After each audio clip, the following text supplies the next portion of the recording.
Hello friends, स्वागत करुच्ची मोर channel को। मोर ये नुआ चैनल टी को लाइक शेयर और सब्सक्राइब निश्चय करने। आज आम बनैबा बहुत ही हेल्दी और कम तेल रे चूड़ा उपमा। तो नुआ वेराइटी रे आम बनैबा जमती जल्दी हो सोक करबा भी दरकार पड़बनी। सो आसतु देखिबा केमती बनैबा। एठी मु कढ़ई गरम करने सेठी पकेबा 2 चम्मच तेल।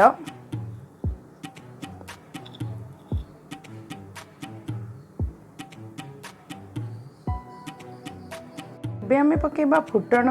तो ये मु जीरा और सोरिष मिसेकी गोटे छोट चामच पके नहीं गोटे टीस्पून।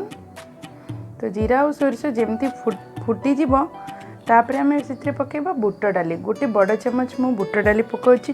बुट डाली टिके भाजी नेबे तापर आम से पकेबा कंचा लंका और भुसंग पत्र।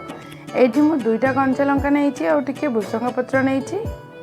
एबे से पके नेबा गोटे बड़ पियाज लंबा लंबा काटिकी पके नेबे। लंबा लंबा मुझे काटी नहीं सेटा पकेदबा। एबे आम पियाज को मीडियम फ्लेम रे गोटे मिनट पे भाजी नेबा। एटी मोर गोटे मिनट हो सारानी। तो एबे मु से पके नेबी कटा गाजर और बीन्स आउ किछि वेजिटेबल जदि आपन पाखरे अछि तो आपन सेटा भी पके परिबे।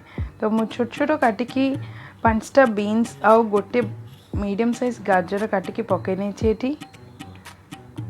ताको हमें ये भल से मिक्स करना बा।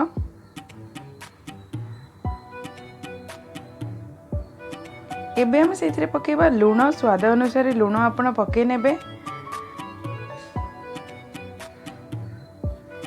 कंचा लंका भुसंग पत्र आउ हमर बुट डाली जो पड़ी से लगी बहुत ही भल फ्लेवर आसे इथरे। एबे हम सेटा को कवर करना बा। ता मझिरे मु गोटे कप चूड़ा नहीं जाइछि ताकू पानी पकेकी भल से धोई नेबे। एठी हमें चूड़ा को बतरेबानी। देखो मुझे चूड़ा को धोई नौची। चूड़ारू पानी बाहर कर नेबे। या मझिरे हमर परिबाटा कुक हो सारानी। एठी परिबाटा हमर 50% कुक हेले भी चलिबो।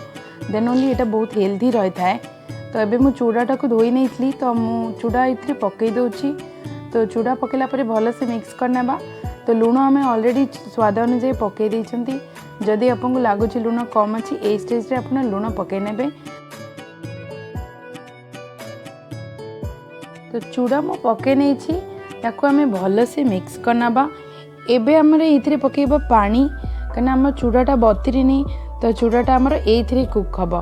तो माने आमे आधा कप रो टिके अधिका पानी पकई नबा। एथि पकेला परे आमे भल से मिक्स करना बा। एटा मिक्स करिकी आपण कवर बंद कर देबे। एटा मिनिमम आम 5 to 7 मिनट्स 5 ରୁ 7 मिनट पे कुक करवा। मोर 7 मिनट्स हो सारानी। तो मुझे चेक कर नौची। देखंतु पूरा खिला खिला हो जाइए, मतलब स्टिकी जमा नहीं।